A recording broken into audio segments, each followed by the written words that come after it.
La ola de nuevo, nos volvemos a saludar desde la bonita ciudad de Cracovia.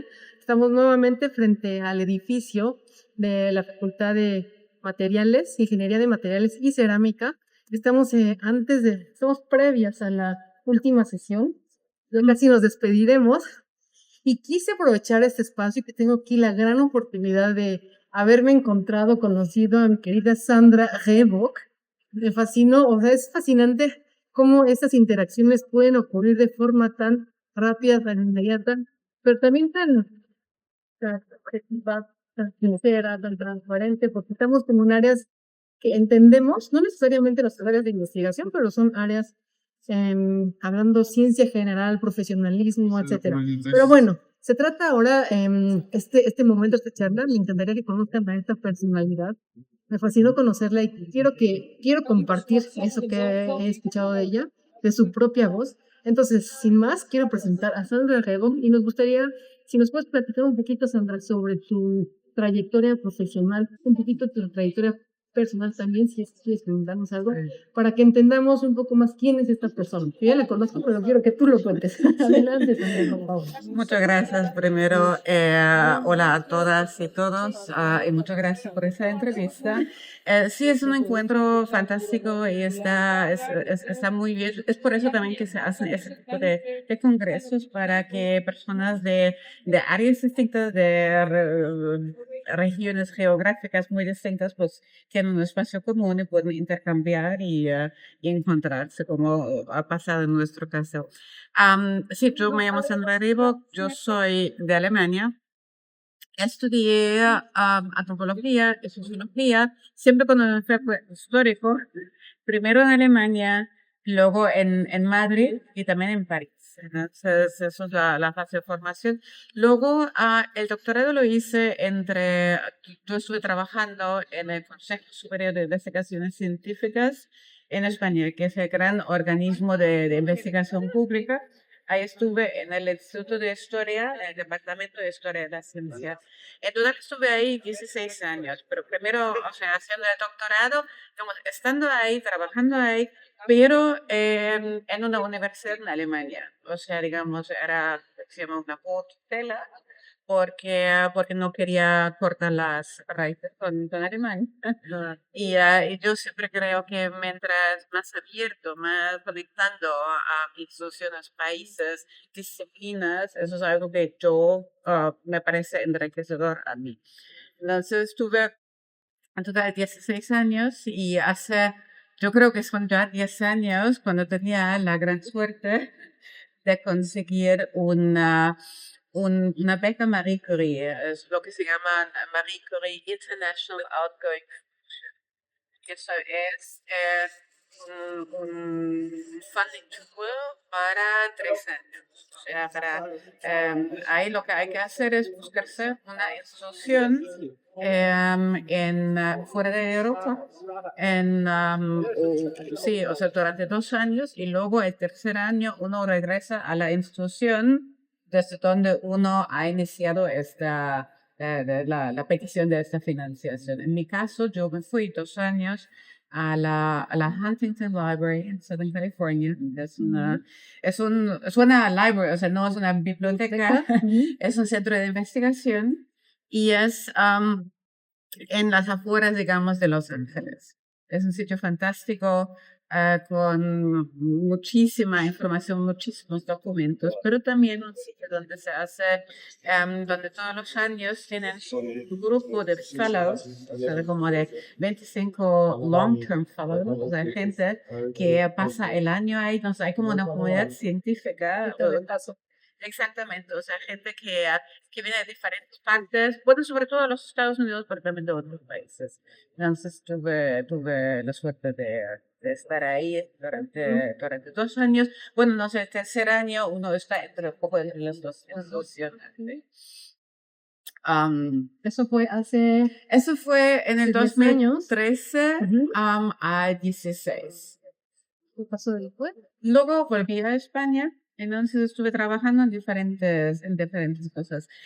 También era porque yo, digamos, mi área de expertise es Alexander von Humboldt, un personaje que en América Latina, en México, es muy conocido. Entonces se estaban preparando la conmemoración de los 250 años desde el nacimiento del mundo. Entonces, en ese contexto yo estaba muy ocupada porque trabajé para un organismo en Alemania como una institución de relaciones culturales internacionales. Y ellos trabajaban juntos para el Ministerio de Asuntos Exteriores. O sea, digamos, en ese momento lo que hice es cambiar un poco a lo que es Science Diplomacy o Cultural Diplomacy. Y eso era también una experiencia muy, muy interesante. Lo que hice para ellos, o sea, lo que ellos querían, y también lo menciono porque digo, ese tipo de trabajos pueden hacerse desde diferentes disciplinas. Pues, desde la historia de la ciencia, pero también se puede hacer de las disciplinas. Y siempre la idea es conectar el conocimiento que obtenemos como investigadores, conectarlo con lo que son los policymakers, conectarlo con el mundo diplomático.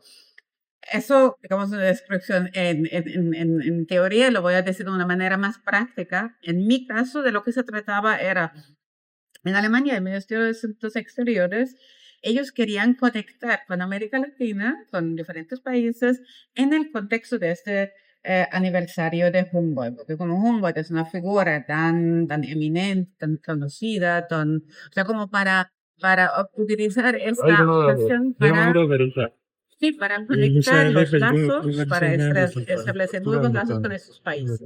Entonces, lo que ellos querían es que hubiera una persona que realmente conoce el tema, o sea, en este caso, Humboldt, para que les hiciera un estudio. Porque lo que no querían hacer es simplemente, digamos, digamos, diplomáticos alemanes, o sea, gente que no necesariamente tienen que ser expertos en Humboldt, si se van a México, a Colombia, a Ecuador, a decir, pues ahora hacemos actividades, ¿no? O sea, consideraban, y a mí me parece muy bien, ¿no? Consideraban que era mejor si tuvieran una persona que hace un estudio. Entonces yo me fui a diferentes países, hice encuestas, workshops, talleres, diferentes lugares, para entender bien en cada uno de esos sitios, y también entre ellos México, cada uno de esos sitios, ¿qué es lo que piensan de Humboldt? ¿Qué es lo que les gusta de esta figura? ¿O también, qué es lo que critican? ¿Qué es lo que no les gusta? ¿Qué es lo que no les queda claro? Para que se pudieran organizar actividades que tengan eso en cuenta. Eso era la idea. Entonces también hizo un estudio y eso es una experiencia muy, muy interesante. Eso que hice. Después hice eso es como yo ya llevo como 30 años fuera de Alemania, entonces a mí también me gustaría volver a Alemania, o por lo menos conectar mi trabajo con Alemania. Entonces lo que hice a través del trabajo para esa institución, digamos, de diplomacia cultural, pero también es como otra posibilidad de volver a Alemania. Entonces, hacen la German Scholars Organization. Ellos hacían como una Leadership Academy para preparar a la gente para que puedan volver a Alemania. Es un poco lo que yo he hecho. Y los últimos 3 años, o sea, de hecho, ahora mismo todavía soy Senior Fellow en el Center for U.S. Mexican Studies en la University of California en San Diego. Entonces, eso es un think tank que trabaja en la intersección entre lo que es academia y policy. Eso justamente eso, en cierto sentido, es una continuación de ese enfoque que yo inicié hace unos años en Alemania. Para mí es también una manera muy, muy buena de conectar el conocimiento académico, científico con la sociedad, ¿no? Con los retos de la sociedad, con lo que es importante, los problemas que tienen los debates, etcétera, para que se puedan hacer lo que llaman informed decision, o sea, tomar realmente decisiones basadas en datos. Eso, entonces, yo pasé 3 años viviendo en San Diego, una experiencia maravillosa.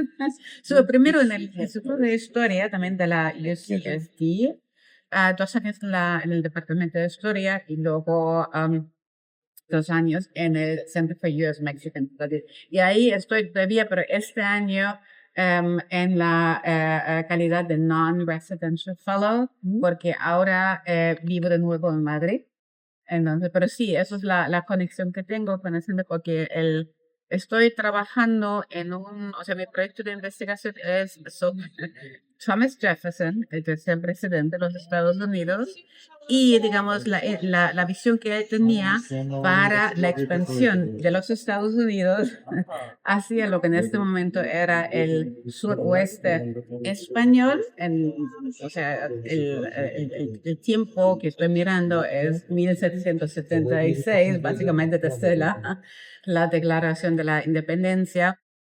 En realidad fue en los años 80 cuando comenzaban digamos, tener ideas más claras de cómo podía ser esa expansión. Hasta, como me centro en Jefferson, es hasta 1826, el año cuando falleció.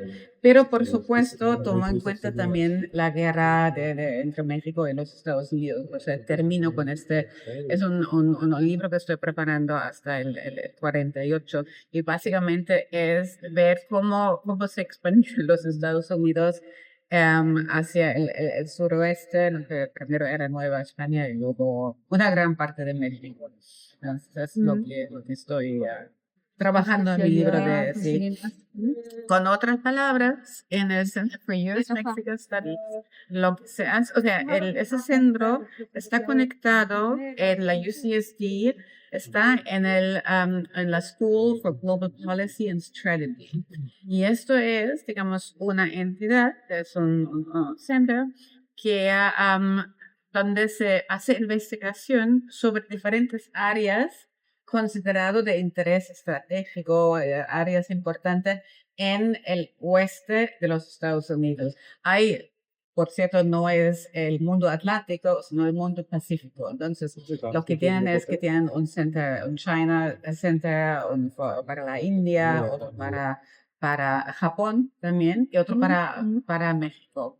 Y ahí lo que hacen es la gente trabaja sobre todos los temas que hoy día son, digamos, temas complicados o temas sí, o sea, temas, por ejemplo, de inmigración. Eso es un gran tema. Pero también comercio o también, bueno, drogas, criminalidad, etc. Entonces, se trabaja sobre las relaciones desde diferentes puntos de vista. Y lo que yo hago como historiadora, porque hay gente con diferentes especialidades. En mi caso, como historiadora, intento dar como las explicaciones históricas, ¿no? Para los temas que tenemos hoy día. Por ejemplo, lo que a veces menciono ahí es si estamos hablando de lo que era el Southwest, ¿no? Ahora, California, por ejemplo, que los Hispanics que están ahí, o sea, muchos de ellos, de hecho, no son inmigrantes, porque son los que estaban ahí antes. ¿No? Esas son cosas a lo que yo me refiero. O sea, explicar un poco cuáles eran los desarrollos históricos que llevaron a la situación en la que estamos. Porque yo, claro, como historiadora, yo pienso que es muy importante entender la historia, saber de dónde venimos, saber de dónde, o sea, cuáles eran los desarrollos históricos que han llegado a donde estamos ahora para, basado en este conocimiento, pues poder proyectar en el futuro o definir líneas de acción para el futuro. Sensacional. Me parece impresionante como todo lo que has hecho, pero también el valor del trabajo que has hecho. Y bueno, dentro de esta plática hay varios temas que quisiera rescatar para poder transmitir a aquellos jóvenes que están en formación hacia una carrera profesional, carrera científica, y varios de los aspectos que hemos estado hablando, y me gusta mucho hablar de cultura científica. Por eso es que mis temas completamente médicos y inmunología están tan alejados. Sin embargo, hay una conexión y ahora vamos a ese tema. Uno de los pilares para mí muy importantes dentro de la cultura científica, uno de ellos está representado nuevamente aquí, interdisciplinariedad. eres historiadora y tus conocimientos, tu experiencia en la historia, todos tus estudios que has realizado, se pueden aplicar y se pueden combinar junto con otros ámbitos, el ámbito de la ciencia política, por ejemplo, en el ámbito de las políticas públicas. Y justo estábamos hablando también, por ejemplo, el papel de las mujeres en la diplomacia científica. Y ahí había un hueco. Hay ese hueco que queda, que es el que tú cubres. Ese hueco es cómo pueden ayudarnos los y las historiadoras para poder llevar a cabo la política diplomática, de la ciencia diplomática y la política científica, impulsando el papel de las mujeres. O sea, hay que saber de historia para entender cuál ha sido el papel de las mujeres, hay que saber la historia para saber por dónde está bien, por dónde no está bien. Ahí está la interdisciplinaridad. Número 2, la aplicabilidad a la realidad. Uno pensará que ser historiadora, pues es recolección de datos históricos, punto. Pero no, cada área de estudio tiene su gran aplicabilidad y su impacto en la sociedad. Claro, y ahí llegamos al tema de public history. Eso es un tema que para mí es muy importante. Llevo muchos años trabajando en eso porque justamente, o sea, como le digo, nosotros, cada uno, los investigadores, intentamos contribuir algo a la sociedad. Entonces, yo quiero, para mí es muy importante que lo que yo haga no sean solamente papers, ¿no? Artículos que son leídos por otros investigadores, ¿no? Para que haya una conversación solamente entre investigadores o profesores. Para mí es muy importante llevar el conocimiento a la ciudad y a sociedad. Y hay otra cosa que no he mencionado en mi trayectoria. Cuando yo estaba trabajando en el Consejo Superior de Investigaciones Científicas, como dije, la mayor parte era en el Instituto de Historia, Departamento de Historia de la Ciencia, pero durante 5 años también estuve trabajando en una vicepresidencia, o sea, junta, que se había creado justamente para divulgar la ciencia. Entonces lo que hicimos es exposiciones, conferencias dirigidas a un público general, páginas web, por ejemplo, para conmemorar. Y el gran proyecto en el que estuve trabajando era la expedición Malaspinas, que era Malaspinas 2010, que era una circunnavegación, o sea, un viaje científico alrededor del mundo que hicimos con los buques. Entonces ahí trabajé por un lado como historiadora, por el otro lado como comunicadora de la ciencia y también estaba conectado con la prensa, etcétera. Entonces es algo que a mí me gusta mucho, o sea, me gusta mucho sí, conectar mi trabajo con la sociedad. La sociedad, eso es el impacto de la implementación y es el valor que tiene pues, hacer una carrera. Quizás también, cuando llevo tantos años trabajando sobre un voice, él también era un gran divulgador de la ciencia y era una persona que también trabajaba de una manera muy internacional y muy interdisciplinario, o sea, conectando los conocimientos de diferentes disciplinas, diferentes áreas, y eso quizás estudiándolo tantos años, eso también es algo que a mí me ha hecho ver todavía también desde esta perspectiva la importancia de trabajar. Integrarlo. Sí, integrarlo y conectar los conocimientos de diferentes áreas. Y eso es algo que a mí me gusta, o sea, me gusta trabajar de esta manera. Es un poco lo que estamos haciendo también en el US Mix. O sea, cada uno desde su área de conocimiento aporta conocimiento para que llegamos a una mejor, más amplia y más profunda de lo que son los problemas actuales, por ejemplo. Súper. Sensacional hablar con ella. Es sensacional conocerte, Sandra, y me encanta tu trayectoria. Y creo que quien esté viendo estos videos o quien esté interesado en estos temas, serías de gran ayuda, ¿no? Número 1, ¿cuántos idiomas hablas? Bueno. ¿Sabes? La necesidad también que tenemos de comunicarnos con otros, con otras. Y aquí tenemos este ejemplo magnificado, pues con Sandra también nos unió la parte personal, ¿no? La parte que conocemos, la parte personal, en el sentido de que nos podemos comunicar, conocemos las áreas y eso nos va conectando como personas. Entonces, Sandra, no sé si puedo compartir que si les interesa contactarte, hablar contigo,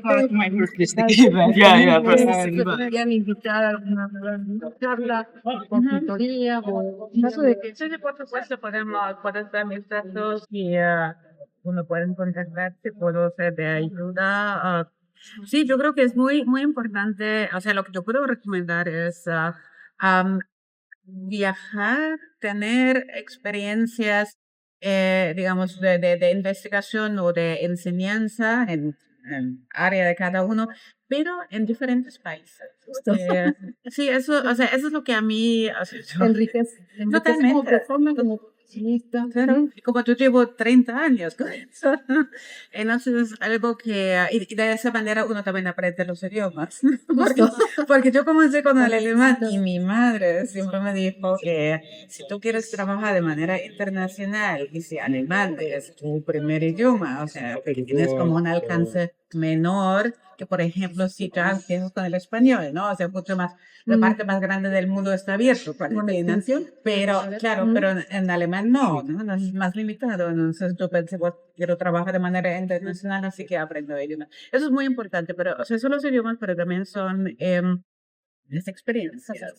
Las experiencias muy, o sea, ver las cosas de diferentes perspectivas y también conocer diferentes academias que son distintas. Diferentes países, en los Estados Unidos bastante distinto de Europa, Alemania es distinto de España. Entonces, eso es lo que enriquece la gente. Y estar en un sitio como la conferencia donde estamos ahora es como toda la gente. Tomar sal y pimienta. Sí, sí, sí, eso, pero esto es lo que me parece fascinante. O sea, uno encuentra con gente de todas las partes del mundo. Todo el Y mundo. hablando diferentes idiomas, conectando su conocimiento y Temáticas, exactamente, o sea, me parece maravilloso. Bueno, muy bien. Me gustaría cerrar con pedirte un mensaje para las audiencias, porque tengo una pregunta como un poco más enfocada y no es tanto pregunta abierta, sino es comentario que quiero que elabores un poquito brevemente. Conozco muchos profesionistas en el área de las ciencias sociales y la gran pregunta siempre es, por qué ciencias sociales no tenemos tanto financiamiento. Sin embargo, ves los números de financiamiento, los porcentajes, y sí lo hay. Lo que no está, o donde está esa brecha es cómo encuentro, cómo llego a estos financiamientos, cómo llego a poder tener una beca, cómo llego a colaborar con alguien en el área de las ciencias sociales. Entonces, puedo dar un mensaje para quienes se encuentran en áreas sociales y sienten que están perdidos, que no saben ni por dónde. Es un mensaje que sí hay, tú nos podrás decir, pero hay que buscar. Exactamente, sí lo hay, pero hay que buscarlo. Un buen contacto es, por ejemplo, en la universidad donde uno esté, normalmente hay una oficina internacional,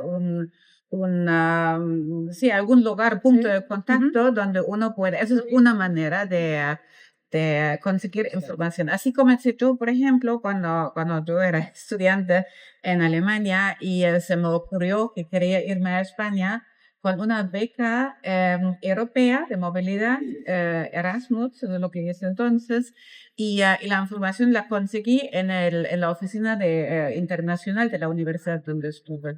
Luego, por ejemplo, si uno quiere un nivel o 3 niveles más encima de eso, es la financiación europea, por ejemplo, ¿no? Justamente lo que estamos hablando, lo de Marie Curie, la conferencia con la que estamos aquí.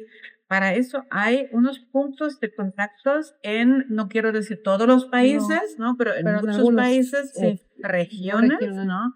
Entonces, eso también es muy, muy importante. Son gente que puede informar sobre, no solamente sobre los funding tools, o sea, las herramientas, los calls que hay, sino también pueden dar información cómo se prepara, por ejemplo, algo así. Y eso es muy importante, si ahora llegamos al nivel de Marie Curie, es muy importante saber cómo se preparan esas solicitudes. Yo también lo puedo decir desde otra perspectiva, no solamente desde la perspectiva de una persona que ha conseguido un fellowship de estos, sino también desde hace varios años trabajo como evaluadora, o sea, como external expert en mi campo, ¿no? Entonces, sé que es muy, muy importante que uno se informe bien cómo hacer esas propuestas. Con lo cual, volviendo a la pregunta, es buscar información.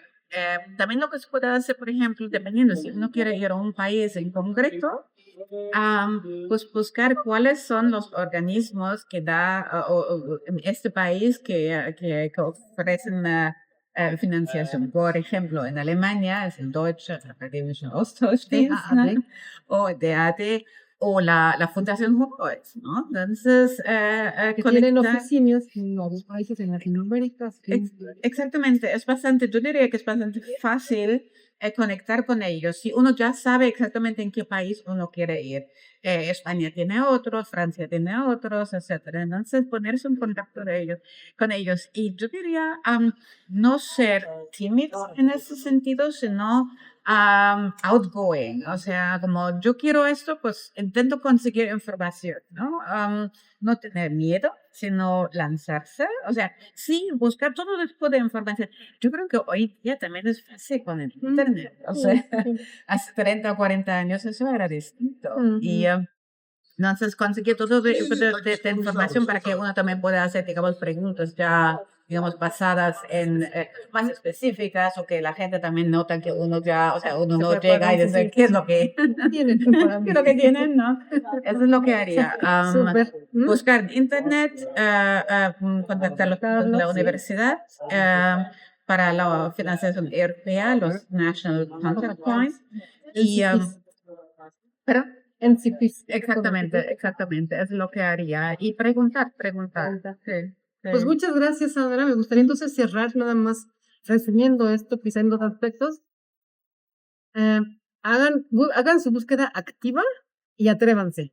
El fracaso puede que haya, puede que no haya, pero no te vas a arrepentir de haberlo intentado. Eso que es una última cosa que ahí me gustaría añadir brevemente. Sí que hay fracaso. Y una cosa que a mí me ha ayudado mucho es, hay como historias historias de fracaso. O sea, personas que han conseguido una beca o algo muy prestigiosa. Uno, en primer lugar, ve lo que han conseguido. Pero algunas personas, y eso también se puede encontrar, han publicado digamos, currículum de fracasos, o sea, todo lo que no han conseguido. Lo que no funcionó. Entonces, si no funciona 1, 2, 3, 4 veces, o sea, seguir intentándolo, pero eso sí, mejorando, cada vez mejorando, y seguir adelante y tener ánimo y persistencia. Justo. Pero hay failures, uno recibe rechazos, etcétera.